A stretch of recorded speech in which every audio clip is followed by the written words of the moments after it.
축복합니다. 자, 16절 17절 한번 읽어보실까요? 시작. 여호와께서 이르시되 그날에 내가 나를 내 남편이라 일컫고 다시는 내 바알을 일컫지 아니하리라. 내가 바알들의 이름을 그 입에서 제거하여 다시는 그의 이름을 기억하여 부르는 일이 없게 하리라. 하나님의 사랑입니다. 예. 하나님의 의지, 내가 그렇게 할 것이다. I will. 또 하나님의 열심, 여호와의 열심, 여호와의 열심이 속히 이룰 것이다. 이게 이제 하나님이 우리를 사랑하셨다. 그래서 오늘 호세아를 통해서 그 아내에 대한 사랑. 우리가 흔히 호세아 그러면 배역한 이스라엘들의 그 외도하고 음행하는 그 여인이 우리 모습이다. 그래서 회개하라. 이렇게 여기까지 메시지를 듣고 여기서 멈출 때가 많거든요. 근데 그게 본 메시지는 아니에요. 그게 우리의 상태라는 것을 알려주는 거고, 본 메시지는 그러한 너를 보통 남자들이면 보통 상황이면 이혼하죠. 그죠? 첫째, 둘째, 셋째도 다른 남자 아들이고 그러면 어떻게 살겠어요? 근데 보통은 도저히 사랑할 수 없는데 시작도 누가 이런 여자를 만나서 사랑하겠어요?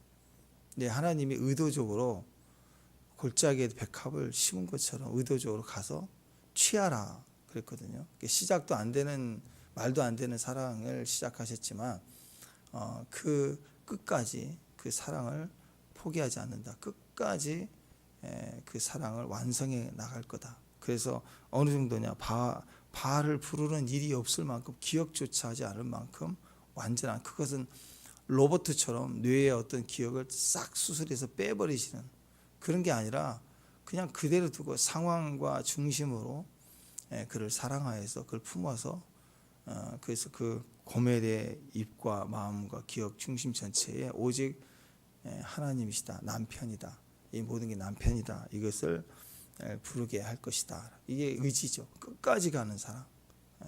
그러니까 우리가 당당해도 돼요. 하나님 앞에서. 하나님이 나를 향한 사랑은 끝까지 가신다. 너무 놀라운 사랑 아닙니까? 그러니까 이 사랑, 하나님의 사랑은 결국 돌아오게 만들 것이다. 돌아오게 만들 것이다.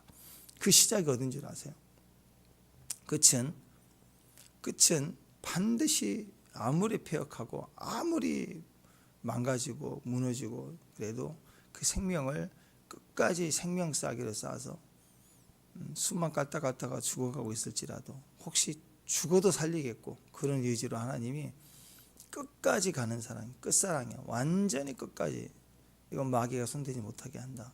그런 완전한 사랑을 우리에게 보여주고 있는데, 그 시작이 바로 예수님이잖아요. 근데 우리 편에서 시작이 오늘 말씀에서는 일용할 양식이라는 거예요. 일용할 양식, 작은 거. 그러니까 우리가 지금 우리 스스로도 내 자신이 그래 보이지 않고, 상황도 그렇고 나도 이미 다 끝났다라고 생각할 수도 있지만 하나님이 주시는 걸 가지고 있다면, 하나님이 나를 사랑하신다, 이게 하나님이 내게 주셨다. 우리가 하나님 주신 거 있잖아요. 축복합니다. 아멘.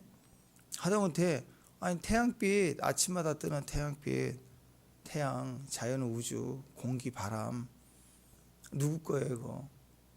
이걸 또 우주 대폭발, 그런 바보 같은 말하면 안 되죠. 과학 시간에 공부도 못했는데 이럴 때는 꼭 그걸 끄집어내서 우주 대폭발에 뭐 어쩌고 지구 나이가 어떻고, 엉터리 같은 소리 하지 말고, 확신도 안 되는 소리 가서 봤냐고, 본 적도 없으면서. 요백에도 그랬잖아요. 네가 천지가 창조될 때 있었냐, 타조가 알라할 때 너 아냐 그거, 그러잖아요. 모르잖아요. 그거 아냐고요. 몰라요. 그냥 받아들일 뿐이지. 근데 하나님에 대해서만큼은 또 안 받아들이려고 그래. 근데 하나님이 이 온 우주를 다 창조하셨다고. 그러니까 이것만 해도 하나님 우리에게 허락해 주신 거라고. 자, 그래서 그것부터 시작해서 하나님을 우리가 임재 안에서, 말씀 안에서, 우리 성경책도 그러잖아요. 하나님 내게 주신 거잖아요. 자, 그건 최소한의 기준을 가지고 본다면 작은 것, 우리 입장에서는 일용할 양식, 그거면 돼요. 그거면 그거면 세상보다 풍족하게 된다 그 얘기입니다.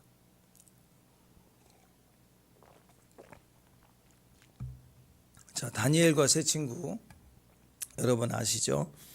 왕의 진미를 다 포기했습니다. 거절했어요.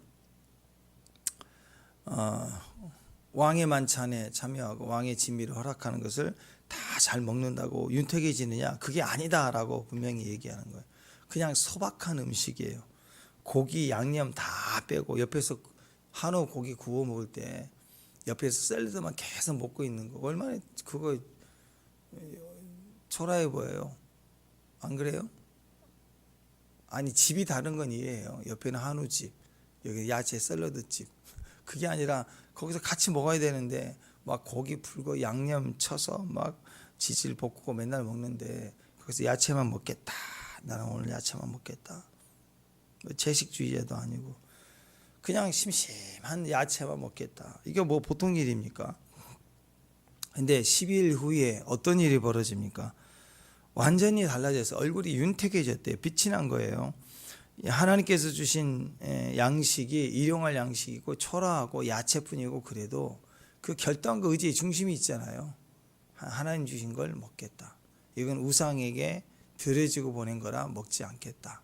그런 신앙의 이유로 분명히 그것을 붙들어 실행했을 때 하나님이 고기를 먹는 자들보다 훨씬 더 얼굴이 윤택해졌다. 빛나는 인생이 됐다. 이것도 우리가 생각해 볼 수 있는 일용할 양식에 속합니다. 많은 것을 먹고 잔치를 벌이고 매일 그렇게 사는 게 행복이 아니라 된장찌개 하나 가지고 먹어도 그냥 이 한 번 먹는 한 끼 식사인데 그게 위로가 되고 힘이 되고 또 기쁨이 되고 만족이 된다. 그거예요. 우리 안에 진짜 행복이 뭐냐? 행복한 사람은 무엇을 먹든 행복하거든요. 마음이 틀려 있고 억울하고 힘든 사람은 무엇을 먹어도 어려워요. 힘들어요. 그렇지 않습니까? 그래서 우리가 생각하는 것은 하나님이면 하나님 내게 주신 거면 그 작은 떡 한 조각도 너무 기쁜 거예요. 기쁜 거. 엘리야에게 까마귀에게 떡을 물어 먹게 하는데 그 하나님 주신 거잖아요. 그죠?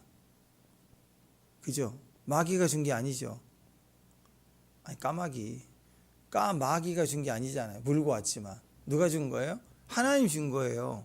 그러니까 사실 여러분 새 키워보셨는지 모르지만 얼마나 지저분한지 몰라요. 매일 닦아야 돼요. 뭐 고양이는 저리 가라요. 아니 이 먹이 물에다가 옆에다 그 새알 이렇게 먹이를 주면은 톡톡 먹으면 좋잖아요. 그걸 올라가서 발로 이기면서 계속 먹으니까 막 사방이 튄다고. 물도 아주 지저분하게 먹어요. 그 주댕이를 가지고 뭔 떡을 어디서 구했는지 물고 와서 주면 거기 얼마나 위생적으로 안 좋겠어요. 그런 새인데 하나님이 주신 거니까 충분해요. 족한 거예요. 만족인 거예요. 그 물 먹어야 되고 시냇가에 다 쫄쫄 말라져 가는데 하나씩 떠먹는 요만큼 흘러내리는 물 받아다가 그거 먹어야 되고 까마귀 갖다 준 빵이면 빵 먹어야 되고 거기 또 마르니까 끝난다. 보통 마르면 이제 이것도 끝났군. 이 물도 이제 가뭄에 말랐군. 난 끝났군이 아니에요. 딱 마르니까 하나님은 야, 너 어디로 가? 너를 공개할 거야. 또 하나님 인도해 주시잖아요. 그러니까 우리는 계속적인 진행이라고요. 그래서 일용할 양식에 만족하면 그 다음 코스로 가는 거예요. 자, 근데 세상에 속한 것, 세상 주님이 주신 것 작은 일용할 양식 위력이 강력한데 세상에 속한 것 그건 아무리 많이 가져도 이제 얼굴 딱 보면 얼굴이 막 썩은 얼굴이 있어요. 김정은이 보세요. 얼마나 불안했든지 막 이번에 법이 바뀌었다고 그러잖아요. 국가 관련된 법이 최고 법이었는데 그거 반동분자 그러면 즉시 처형 뭐 이게 굉장히 제1번이었는데 지도자에 대한 최고 지도자에 대한 대적적인 말을 그 위에 국가보다 그 위에 올라가서 이 법이 이번에 바뀌었어요. 그러니까 불안하니까 다 죽이겠다 그거 아니에요. 그 얼굴이 편해 보이냐고요. 그러니까 세상에 속한 것은 아무리 많다고 해도 그게 결국 좋은 게 아니고 가장 좋고 비싼 화장품 바른다고 좋은 피부가 되는 게 아니고 하나님이 주신 것이면 야채만 먹어도 얼굴이 빛난다, 반짝반짝거린다. 막 얼굴에 피부에 요즘 뭐 별 기계가 다 있잖아요. 막 크림 뭐 전용 크림 발라가지고 무슨 기계 이만한 기계가 전기가 불 들어오면서 막 문질러가지고 얼굴은 막 몸살을 얼굴 피부는 무슨 다리미 같은 걸로 막 마사지를 기계로 마사지를 하면서 막 빛나게 물광을 내고 하는데 그런다고 빛나는 게 아니고요. 하나님이 함께해야 일용할 양식만 먹어도 보리밥 된장국만 먹어도 얼굴까지 빛난다고. 얼굴까지. 축복합니다. 네, 오늘 얼굴이 빛이 나길 바랍니다. 축복합니다. 또 사실은 내 얼굴에 빛이 난다 그것보다 얼굴에서부터 빛이 나는 인생이 되는 게 더 중요한 거 아니에요? 그죠? 안 그래요? 얼굴은 빛난데 백인이 됐는데 인생이 망가져 있다. 그럼 무슨 소용이 있겠어요? 다 백인 동양 사람들 백인 좋아하니까. 러시아 우크라이나 막 이런 여자 젊은 여자애들 얼마나 예뻐요. 한국에 와가지고 피부는 하얀데 정상적으로 사는 사람도 있지만 무슨 모델 한다고 뭐 하다가 막 이상한 데 가서 하루하루 먹고 살아야 되니까. 그러면 얼굴은 하얀데 인생이 망가지면 그거 얼마나 비참해요. 그렇게 돈을 쉽게 벌고 음란한 데 있는 사람들은 정상으로 못 돌아옵니다. 돈을 쉽게 번 사람들은 어려웠다가 돈을 쉽게 벌면 절대로 정상적인 직업 못 가져요. 인생이 꼬인 거예요. 답답하죠. 그러니까 얼굴이 아니라 인생이에요. 얼굴이 빛날 생각하지 말고 인생이 빛나야 돼요. 인생이 번쩍번쩍 윤택해야 돼요. 그러려면 얼굴을 빛내려고 하는 사람은 세상 기술을 자꾸 대입하려 한다고. 강남 1번지에 가가지고 수술을 하려고 하고. 근데 얼굴이 아니라 인생이 빛나야 된다. 그러려면 하나님이 주신 것만 붙들고 가야 돼요. 그래야 인생이 빛나요. 인생이 빛나는 법은 하나님이 주신 것 일용할 양식이라도 됩니다. 그것만으로도 충분한 거예요. 하나님이 주신 것이면 일용할 양식만으로도 우리 인생은 빛나게 되어 있다. 인생은 빛나게 되어 있다. 그 얘기를 하고 있습니다. 그래서 일용할 양식 그러면 뭐 해야 돼? 만족감이 있어야 된다. 아멘. 일용할 양식이면 얼마나 감사한지 만족. 아니 물 한 잔 사막에서 막 목마를 때 얼마나 값비싸요. 귀하잖아요. 사막에서 40년 보내는데 광야에서 한 40년 길을 가는데 만나가 계속 떨어진다. 이거 보통 일입니까? 이게 일상이 됐지만 한번 생각해보라. 이게 기가 막힌 일 아니에요. 얼마나 감사하고 얼마나 고마운 은혜를 입은 거예요. 추위 더위 걱정 없게 하시고. 그러니까 하나님이 주신 것만으로 우리는 만족할 수 있어야 된다. 아멘. 예. 한자를 보면 만족이라는 한자가 참 재밌습니다. 만족, 찰만자인데요. 찰만자를 분석해 보면 그 평평하다, 평평할 만에다가 물숫자가 들어가 있어요. 물술. 물이 채워져서 가득 채워지는 거예요. 물이 쭉 와서 채워지는 거예요. 이렇게 물병이 가득 채워져서 평평해지고 채워진다. 차다. 근데 만족의 족자가 발족자거든요. 발바닥에서 발목까지 갑시다. 발목까지 물이 찼는 게 만족이에요. 그러니까 에스겔 47장 보면은 하나님이 에스겔을 불러다가 측량하라 하면서 딱 데려가시는데 보니까 그 성전 문지방에서 물이 스며 나와요. 성전에서 은혜가 막 스며들어 나오는데 그 물이 어디까지 찼나 보더니 발목까지 찬 거예요. 그 다음에 좀 지나니까 어디까지 찼나 그때 무릎까지 찬 거예요. 계속 차는 거 어디까지 찼나 그리고 허리까지 찬 거예요. 그 다음에 너 막 계속 차 하더니 사람이 도저히 능히 건너지 못할 강이 됐다. 그리고 그때는 죽는다. 물 차면 죽죠. 물 차면 죽죠. 그거예요. 성전에서부터 은혜가 막 쏟아져 나오는데 그 백성이 발목까지 무릎까지 은혜가 차고 올라가가지고 무릎까지 차면 내 뜻대로 못 가죠. 물살이 흔들리는 대로 움직일 거 아니에요. 빠르게 달리기를 못하잖아요. 허리까지 차더라도. 머리까지 차면 수영하는 방법밖에 없어요. 그때는 영혼이 한 번, 두 번 좀 깔짝깔짝 수영하지. 그 수영하면 우리는 물고기도 아닌데 물에서 죽어요. 그래서 우리가 죽고 은혜가 우리를 승리케 한다. 은혜가 우리를 모든 것을 주관하신다. 은혜의 강물이 전체를 살린다. 뭐 그런 의도에서 성전 앞에서 나오는 물의 은혜, 축복 이런 걸 얘기하는데, 이걸 바꿔서 이 흐름을 이제 바꿔서 생각해 보면 만족은요, 생각해 보자고. 만족은 발목 우리의 만족은 발목 정도 찰 때 그때 욕심 내지 말고 거기서 만족할 수 있어야 만족이에요. 그러니까 만족의 의미는 일용할 양식이면 돼요. 자, 물놀이 갔을 때 지금 이 에스겔 47장에 나오는 것은 성전에서 나오는 하나님의 영적인 축복을 상징하는 거고, 물이 바다를 덮은 것처럼 온 세상을 다 덮어서 은혜롭게 하나님이 다 다스릴 거다. 그런데 자, 우리 입장에서 우리가 물놀이 갔을 때 한번 생각해 보자고. 사실 사람들은요, 발목까지 물이 찰 때 그때는 만족이 안 됩니다. 사람들은 발목까지 찰 때 만족이 안 되고요, 더 합니다. 무릎까지 가야 되고 뭐 허리까지 가야 되고 목까지 차야 된다고 생각해서 막 물이 있으면 뛰어들려고 그래요. 월급도 일용할 양식은 싫은 거예요. 그죠? 물이 양식이 또 월급이 쥐꼬리만 해서, 쥐꼬리만 말에 발목인데 이 정도 받는 거 싫은 거예요. 나는 무릎까지 받고 싶고 허리까지 받고 싶고 내 삶의 전체를 물질로 채우고 싶고 그런 거 아니에요. 그래서 뭔가 이익을 보면 거기서 멈출 줄은 모릅니다. 무릎까지 가려고도 노력해요. 사업이 좀 잘 된다 그러면 감사하기보다는 무릎까지, 그 다음에 더 잘 된다 그러면 허리까지 막 더 들어가려고 합니다. 만족이 그 다음에 있다고 생각하는 거예요. 근데 한번 생각해 보십시오. 발만 딱 담글 때가 사실 제일 좋아요. 발만 담글 때가.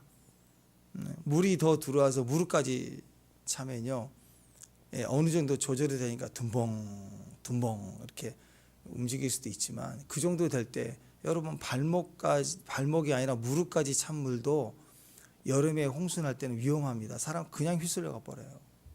위험하다는 거예요. 발목은 위험하지는 않아. 근데 무릎은 위험하고요. 허리는 더 위험하죠. 물살 거세게 지날 때 시내가 지나가려면 큰일 납니다. 허리까지 가는 거 굉장히 위험합니다.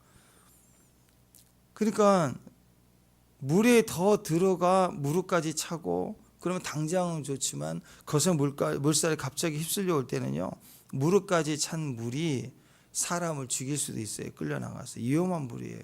그러니까 가장 안전한 곳은 바로 발목까지 닿는 거죠. 허리까지 오면요, 무릎보다 더 큰 영향을 받습니다. 움직이는 것도 불편하고 물이 조금만 더 세도 그냥 넘어지게 돼 있어요. 그 다음에 목까지만, 머리를 덮치는 걸 떠나서 목까지만 오면 어떻게 될까요? 그럼 그때는 좋은 게 아니라 죽음의 위기를 느껴요. 올 여름 태안에 갔을 때도 다 우리 어른들도 여기 가슴 이렇게 올라오니까 조금 안쪽으로 하려고 안쪽으로 요만큼은 차도 목이 아니에요. 여기 가슴까지만 와도 더 가면 안 될 것 같아요. 다 이렇게 안쪽으로 온다고. 그때는 공포고 두려움이 느껴진다고요. 그래서 하나님께서는요, 기억하세요. 하나님께서는 참 사랑하는 자녀들에게는 절대로 목까지 오는 물질은 안 주세요. 어떤 성도는요, 돈이 목까지 왔어요. 그랬더니 그것이 감당이 안 돼갖고 그 돈에 질질 끌려가요. 뭔가 많은데 자기 뜻대로 못해요. 계속 끌려가는 인생이에요. 그러다 죽어요. 그러니까 그런 분들에게는 그 돈이 좀 없어져야 돼요. 그래서 때로는 하나님이 훅 부르세요. 아니, 여러분 아이들 그러잖아요. 지금 겨울가에 어른들 이렇게 발목까지 찼어요. 거기서 애들 놀라고 이렇게 하는데 물이 조금 제일 깊은 데가 무릎까지 와. 어른들은 무릎이지 애들은 가슴까지라고. 그럼 애들은 두려워하고 막 놀래요. 그러면 이리 와 하잖아요. 계속 놔두지 않잖아요. 오게 하잖아요. 더 들어가면 이리 와. 어른들은 허리밖에 아닌데 아이들은 키 넘을 것 같아. 그러면 아이들 놀게 하면서도 조금 들어간다 그러면 이리 와 하잖아요. 어떤 분은 그거 아무것도 아닌데 물질이 목에까지 차니까 정신을 못 차려. 거기 질질 끌려가고 교회를 나오지도 못하고 그냥 거기 휩쓸려서 사는 거예요. 그러면 하나님이 훅 부세요. 그거 평생 그 돈 때문에 손에 쥐고 걱정하고, 그리고 그 유지하려고 이제 안 뺏기려고 막 머리 서서 여기 줄 서고 저기 줄 서고, 그러다 묶여가지고 기도 빼먹고 예배 빼먹고 그러고 다니고, 그러면 그 돈 하고 돌아다니다 보면 머리가 돌아버리든지 아니면 돌아가시든지 그렇다고. 그러니까 하나님이 그걸 뺏는다고. 어떤 사람은 권력이에요. 알량한 권력. 그거 내려놔야 되는데 그거 건들건들 하면서라도 유지하려고 계속 줄 서고 쫓아다니고 그러다가 그 권력이 그 사람의 목까지 와요. 겉으로 볼 때는 권력이 세진 것 같은데 자기는 불안하고 느끼는 거, 이게 나를 죽일 수도 있구나. 불안하는 거. 그러니까 그거 내려놔야 자유인데 돈이든 권력이든 목까지 와가지고 거기서 무너져가지고 거기서 자기가 허덕거리며 헤어나지를 못한다라는 거죠. 돈과 권력도 마찬가지입니다. 자유해야 돼. 자유. 액수가 중요한 게 아니라 자유해야 돼요. 그 자유가 어디가 있느냐? 내 내면에 사이즈를 크게 해야 돈을 많이 줘도 자유로울 수 있느냐? 그럴 수도 있겠죠.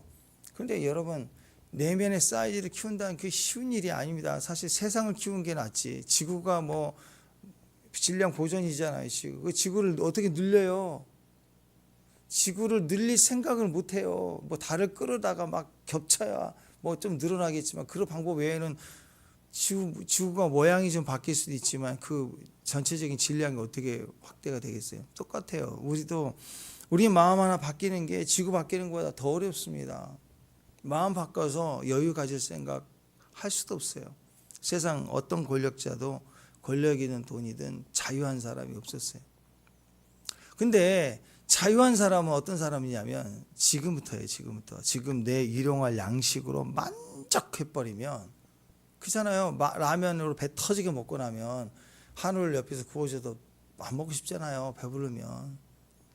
내가 이 만족한다는 것이 발목이면, 이미 충분히 만족하면, 그러면 세상에 그 어떤 권력을 줘도 그게 다 사명으로 갚아. 나한테 쥐을 필요가 없어요. 나한테 있을 필요가 없다고. 나눠줘야 된다고.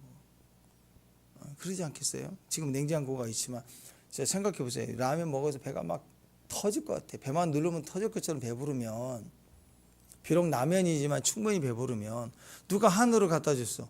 근데 그거 저장이 안 된다고 생각하면 그거 어떻게 해야 돼요? 그거 빨리 나눠줘야죠.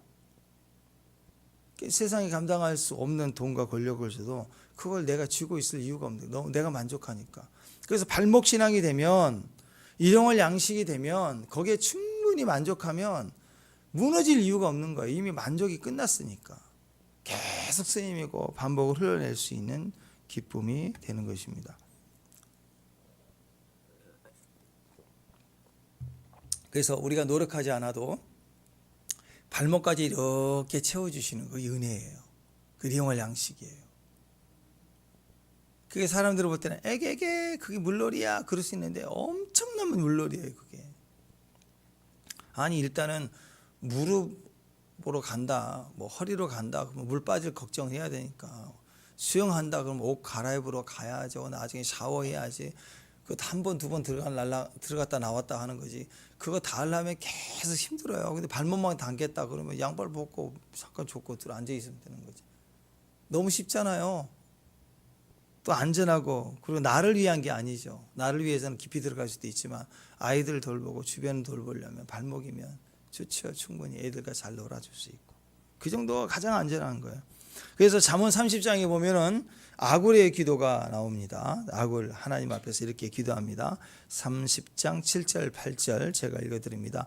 내가 두 가지 일을 주께 구하였사오니 내가 죽기 전에 내게 거절하지 마옵소서. 두 가지가 뭐냐? 헛된 것과 거짓말을 내게서 멀리 하옵시며, 또 한 가지는 나를 가난하게도 마옵시고 부하게도 마옵시고 오직 필요한 양식으로 나를 먹이시옵소서. 이게 발목 기도예요. 발목 기도. 첫 번째는 헛된 것과 거짓말을 멀리하게 해달라. 그러니까 주님, 제가 인생 살면서 거짓말하지 않게 해주세요. 여러분, 거짓말을 언제 하게 되죠? 내가 당당하고 떳떳하고 아무렇지도 않으면 거짓말 이유가 없죠. 그죠? 내게 이익이 되려고 하고 내가 부족하고 내가 억울하지 않기 위해서 그런 두려움의 시기가 오니까 거짓말을 하죠. 누가 처음부터 거짓말 좋아하는 사람 어디가 있어요? 누굴 거짓말해서 내 거 취하려고 하든지 아니면 내가 살아야 되니까 거짓말 하든지 보통 그런 거 아니에요. 처음부터 태어날 때부터 막 입만 열면 거짓말하고 그런 사람 없잖아요. 한 번 거짓말해서 얻은 걸 유지하려고 하니까 또 거짓말을 하게 되고 시작은 다 거짓이라고요. 근데 넉넉하고 자족하고 만족한 사람들은 거짓말 하잖아요. 배가 고픈데 옆에 소고기가 보이니까 거짓말하는 거예요. 먹으려고, 안 뺏기려고. 근데 라면이라도 배불리 먹고 막 너무 풍족하고 배가 터질지 행복하고 그러면 무슨 소고기 갖다 준다고 해서 무슨 거짓말을 해요. 그냥 소고기네 그러지 뭐. 너 먹어 그러지. 그래서 여러분, 헛된 말과 거짓말을 하지 않고 산다는 게 제일 행복입니다. 근데 만족을 발목에 두고 있으면, 배부르면, 만족하면 거짓말할 이유가, 인생 살면서 거짓말할 이유가 아무것도 없어요. 아무것도 없어요.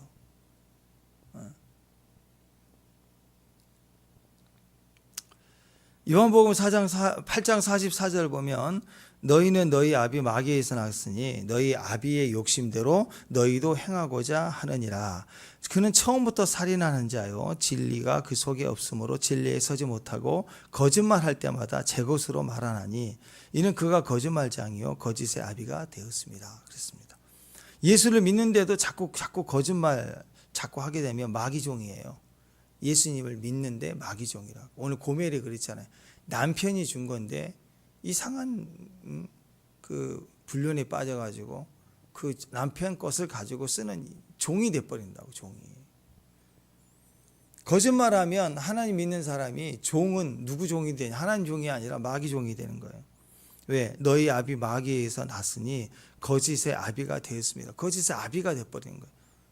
거짓의 아비가 돼가지고 우리는 그 종이 되고 아들이 되고, 모양은 예수님인데 마음 중심은 바알이고, 교회 와서 비나이다 산신령이 그러고 있는 거 똑같은 거예요. 그건 종이라는 거죠. 그래서 진리가 그 속에 없어요. 예수님이 그 말씀이 내 속에 없으니까 진리에 서지 못하고 말을 할 때마다 거짓말로 제 것처럼 한다. 그게 우리의 모습이라는 거죠. 그리고 나서 그 다음이 살인이에요. 왜? 마귀는 그는 처음부터 살인한 자니. 그죠?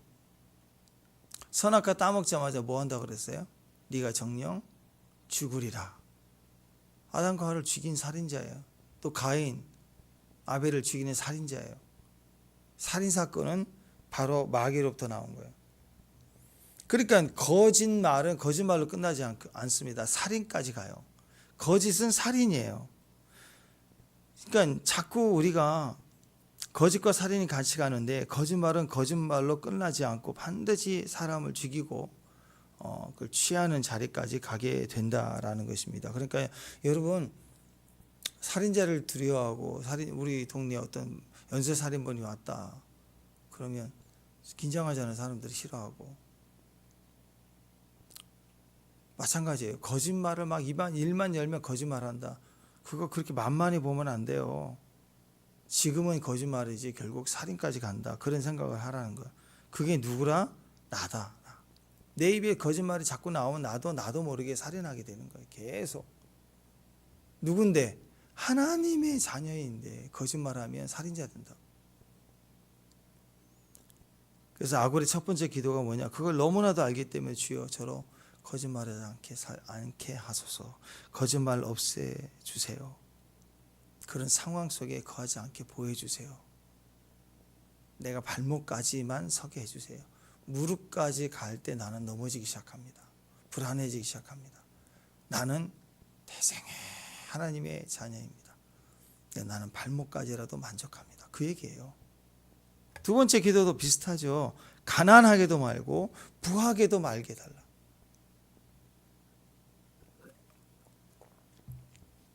왜 그렇습니까? 가난하면 거짓말해요. 부하면 거짓말해요.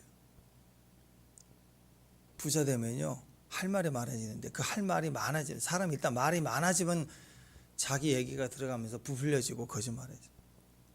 가난해지면 생존을 위해서 거짓말. 인생이 다 그렇습니다. 만족하라고. 만족하면 된다. 반복해서 얘기하는 거예요. 물질에 대해서 주여 내가 너무 거짓말을 많이 하고, 물질에 대해서 너무 거짓 사기 치면서 내 유지를 해야 되니까 꼭 필요한 양식을 달라고. 필요한 양식, 일용할 양식이죠. 주여 발목만 적시게 해 주셔도 됩니다. 발만 적시면 일단 메말라 죽지는 않죠. 발목만 챙기면, 발만 적시면 절대로 메말라 죽지 않습니다. 충분해요. 내가 기쁜 것보다 우리 애들이 막 기뻐하는 게 좋죠. 내가 기뻐하기 위해서 애를 갖다가 내 발목, 무릎, 허리까지 애를 데리고 가면 애들 자지러집니다. 막 놀래요. 놀랜다고. 근데 그걸 막 기뻐하고 있는 아빠가 있다면 그 아빠 아니에요. 아저씨지. 나쁜 남자지. 아니 다 그렇잖아요. 어른들이 식당에 가도 애가 먹을 만한 거 있는 대로 가는 거지. 애가 이제 막 어린데 좀 잘할 때, 맛을 알 때 먹는 거지. 이제 이유식하고 그다음에 이제 과자 먹어야 할 과일 좀 먹는 아이 정도 수준인데 매운탕 먹으러 가고 애 안 먹이겠다는 거 아니에요. 그게 막 나의 즐거움이다 그러고 있다면 그 얼마나 웃기겠습니까? 발목이면 행복합니다. 충분합니다. 전체가 다 기뻐합니다. 물이 목까지 차면요, 그걸 홍수라 그러지, 그걸 물놀이라 그래요. 죽는 거죠. 거기서 위험하다는 거. 그걸 절대로 행복이라고 말하지 않는다라고 합니다. 기억하십시오. 발목 정도까지가 만족입니다. 일용할 양식이 우리의 만족입니다. 필요한 것이 있으면 족한 줄로 알라. 그게 만족입니다. 부하기도 말고 가난하기도 말라. 하나님이 그 정도 하시거든요. 발목까지는 기본이 기본.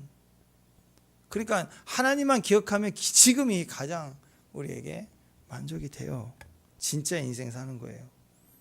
세상에 속한 사람들은 발목으로는 절대 안 됩니다. 발목까지 채워주면 왜 안 주냐, 무릎까지 줘야 되지 않겠냐 하고 절대로 일용할 양식만으로는 만족이 안 되는 사람들이에요.